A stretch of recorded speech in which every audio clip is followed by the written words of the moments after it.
அல்லாஹ்வுடைய தூதர் ஸல்லல்லாஹு அலைஹி வஸல்லம் ஒரு நபித்தோழரை பார்க்கிறார்கள். பள்ளியில் தொழுகை அல்லாத நேரத்தில் அவரை பார்த்து கேட்டார்கள், ஏன் தோழரே பள்ளிக்கு வந்திருக்கிறாய் இந்த நேரத்தில்? அவர் சொன்னார், யா ரசூலல்லாஹ், கடன், யா ரசூலல்லாஹ், கவலைகள். உள்ளம் நிரம்பி இருக்கிறது அல்லாஹ்வின் தூதரே. அல்லாஹ்வுடைய தூதர் ஸல்லல்லாஹு அலைஹி வஸல்லம் சொன்னார்கள், நான் ஒரு துஆவை சொல்லித் தருகிறேன், அதை நீ ஓதினால் அல்லாஹ் ரப்புல் ஆலமீன் உனக்கு இந்த சோதனைகளில் இருந்து வெளியேறக்கூடிய வாய்ப்பை அல்லாஹ் ரப்புல் ஆலமீன் உனக்கு தருவான். என்ன அல்லாஹ்வின் தூதரே அந்த பிரார்த்தனை?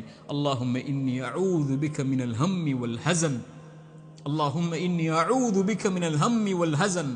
யா அல்லாஹ், என்னுடைய துக்கம், என்னுடைய எதிர்காலம் என்ன ஆகப் போகிறது, நான் எதை நோக்கி செல்லப் போகிறேன், என்னுடைய வருமானம் என்ன ஆகப் போகிறது, இவ்வளவு கஷ்ட இழப்புகளை சந்தித்து விட்டேனே, இனிமேல் என்ன ஆகப் போகிறது என்ற கவலையில் இருந்தால், யா அல்லாஹ், அந்த துக்கத்தை நீக்கு யா அல்லாஹ்.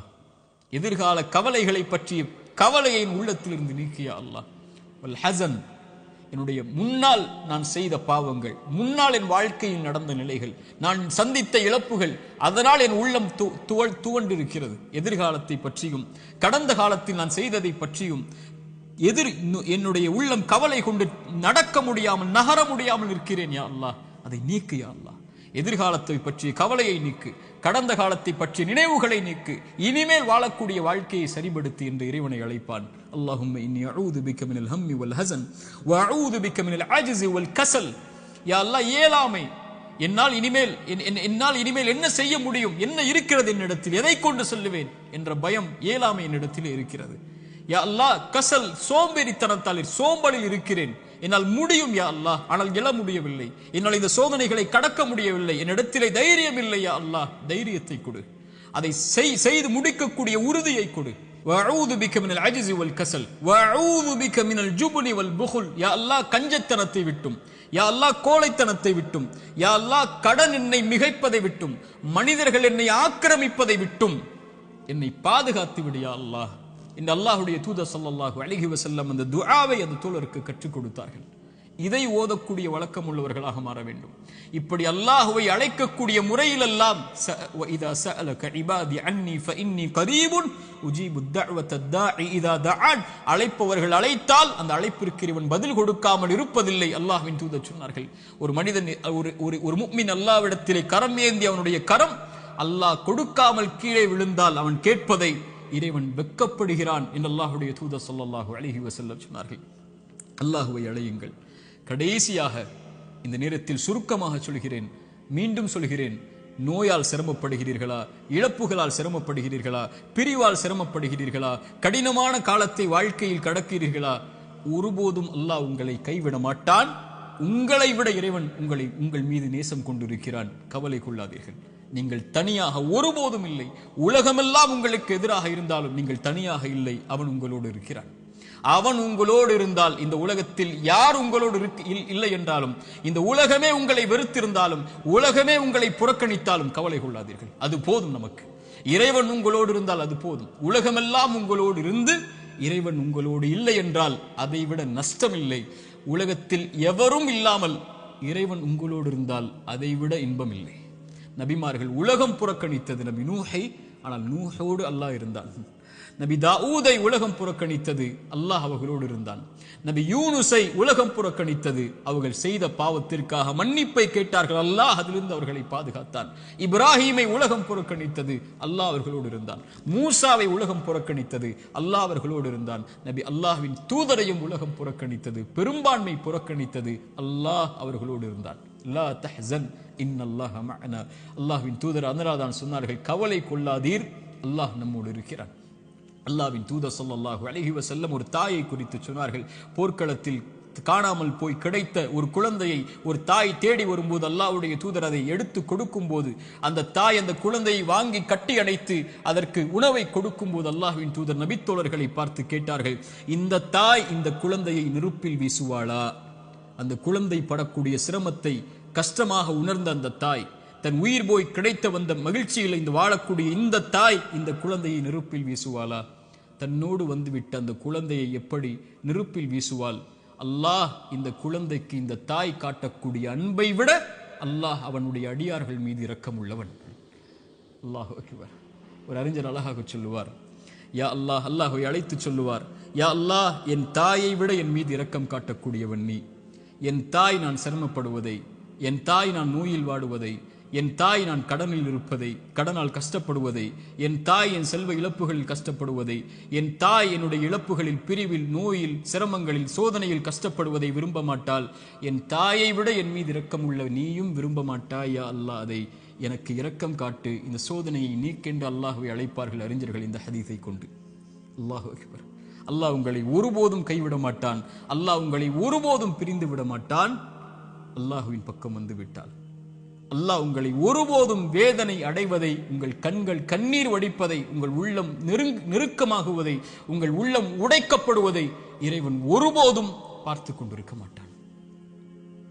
ஆனால் கடைசியாக சோதனைகள் இறைவனின் புறத்திலிருந்து வருகிறது. ஆம், ஆனால் ஒருவருக்கு சோதனை நன்மையாக வரும், ஒருவருக்கு சோதனை தண்டனையாக வரும்.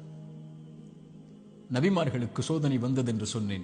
எல்லா நபிமார்களுக்கும் சோதனை வந்தது. அந்த சோதனைகள் அவர்களை தூய்மைப்படுத்துவதற்காக, அவர்களை சுத்தப்படுத்துவதற்காக, அவர்களுடைய அந்தஸ்தை அல்லாஹ்விடத்திலே உயர்த்துவதற்காக, ஈமானில் அவர்களை உறுதிப்படுத்துவதற்காக, எல்லாவற்றையும் கொண்டும், உலகத்தை கொண்டும், மார்க்கத்தை கொண்டும், தீனை கொண்டும் அல்லாஹ் சோதித்துக் கொண்டே இருந்தால் அவனின் பக்கம் அவர்களை நெருக்கமாக்கி, அவனின் பக்கம் அவர்களை நெருக்கமாக்கி கொண்டு வருவதற்காக.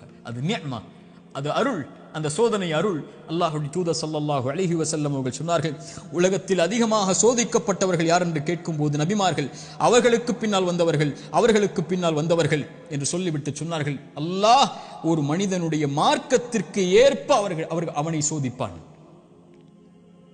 யா அல்லாஹ், அவனுடைய மார்க்கம் நிலையாக உறுதியாக இருந்தால் அந்த உறுதியோடு, அந்த நிலையோடு சோதனையும் உறுதியாகும்.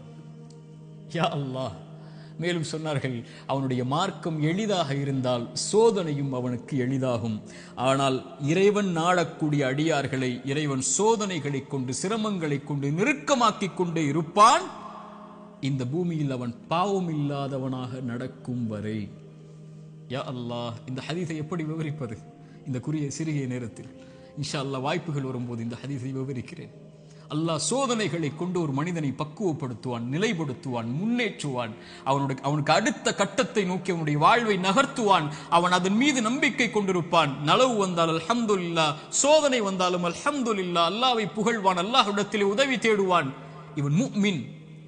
ஆனால் பாவி, இறைவன் சோதனையை கொடுத்தால் அல்லாஹ்வை விட்டு விலகுவான், சோதனையை கொடுத்தால் பாவங்களை நோக்கி செல்லுவான், சோதனையை கொடுத்தால் இறைவனை மறந்து விடுவான். அது நலவின் சோதனையாக இருந்தாலும் பாவத்தின் சோதனையாக இருந்தாலும். இந்த குர்ஆனின் எச்சரிக்கை மிக்க இந்த வசனத்தை கேளுங்கள். ஃபலம்மா நஸூ மா துக்கிரு பிஹி, எம் நினைவை விட்டு நீங்கள் மறந்து வாழும் போது, ஃபதஹ்னா அலைஹிம் அபுவாப குல்லி ஷை, வானத்தின் கதவுகள் எல்லாம் திறக்கப்படும், என்ன வேண்டுமோ கிடைக்கும்.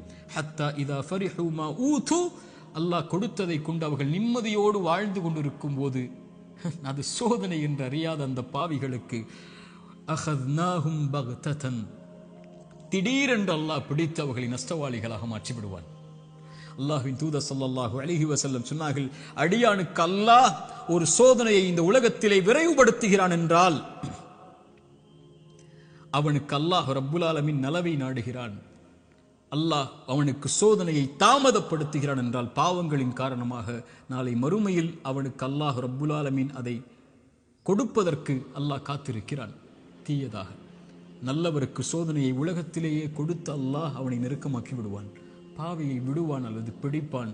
பிடித்தாலும் விட்டாலும் அவன் அழிவது நிச்சயம். அல்லாஹ் ரப்புல் ஆலமீன் அப்படிப்பட்ட பாவங்களை விட்டு அல்லாஹ் எம்மை பாதுகாப்பானாக. நல்லவர்களுக்கு சோதனை அருள். அவர்கள் அனுபவிக்கக்கூடிய ஒவ்வொரு கண்ணீர் துளிக்கும், ஒவ்வொரு சிரமத்திற்கும், ஒவ்வொரு கவலைக்கும், ஒவ்வொரு துக்கத்திற்கும், ஒவ்வொரு அழைப்பிற்கும், அவர் காலில் ஒரு முள் தைத்தால் கூட அவர் படக்கூடிய இன்னலுக்கும் அல்லாஹ் பாவங்களை அழித்துக் கொண்டே இருப்பான். ரசூலுல்லாஹ் சொன்னார்கள் ஸல்லல்லாஹு அலைஹி வஸல்லம், ஆனால் பாவி படக்கூடிய ஒவ்வொரு சோதனையும் அவன் மீண்டு அல்லாஹ்விடத்திலே செய்த பாவங்கள் எதுவாயினும், அவன் கடந்த காலம் எதுவாயினும், எவ்வளவு கொடிய பாவங்களை வைத்திருந்தாலும் அவன் பாவத்திலிருந்து விலகாமல் சோதிக்கப்படும் போது நன்மையை நோக்கி செல்லாமல் இருந்தால் அவனுக்கு இந்த உலக வாழ்வும் மறுமையும் அழிவுதான். சோதிக்கப்பட்டால் உள்ளத்திடம் கேளுங்கள், நன்மையில் இருக்கிறாயா, பாவத்தில் இருக்கிறாயா? நன்மையில் இருந்தால் இது உனக்கு அருளின் சோதனை, முன்னேறு, வெளிச்சம் உனக்கு முன்னால் இருக்கிறது, நடந்து சென்று கொண்டே இரு, இந்த இருள் நீங்கிவிடும். இருளுக்கு பிறகு பகல், துன்பத்திற்கு பிறகு இன்பம், நோய்க்கு பிறகு சுகம். இப்படி உலகம் மாறி மாறி உனக்கு கொடுக்கும். ஓடிவிடு நன்மையை தேடி. வெளிச்சம் உன் வாழ்க்கையில் விரைவில் வரும், மிகப்பெரிய வெளிச்சமாக.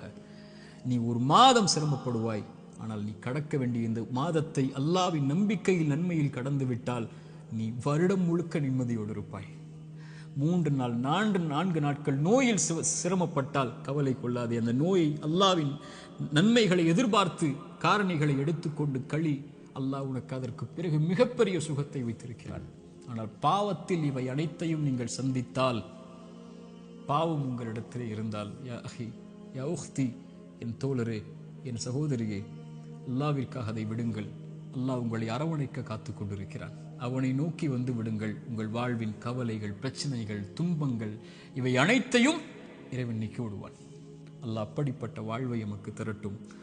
அல்லாஹ் இந்த அறிவுரை எனக்கும் உங்களுக்கும் அறிவுரையாக்கட்டும். இதன் மூலமாக எங்களுடைய வாழ்வை இறைவன் செழிப்பாக்கட்டும். உலக சமூகத்திலே முஸ்லிம் சமூகம் படுகின்ற இன்னல்கள், கஷ்டங்கள், பிரச்சனைகள், சோதனைகள், குறிப்பாக பலஸ்தீனில் நம்முடைய சகோதர சகோதரிகள் படக்கூடிய எல்லா இன்பங்கள், எல்லா இழப்புகளுக்கும், எல்லா சோதனைகளுக்கும், எல்லா துன்பங்களுக்கும் அல்லாஹ் விரைவில் மிகப்பெரிய வெற்றியோடு அல்லாஹ் வெளிச்சத்தை தரட்டும்.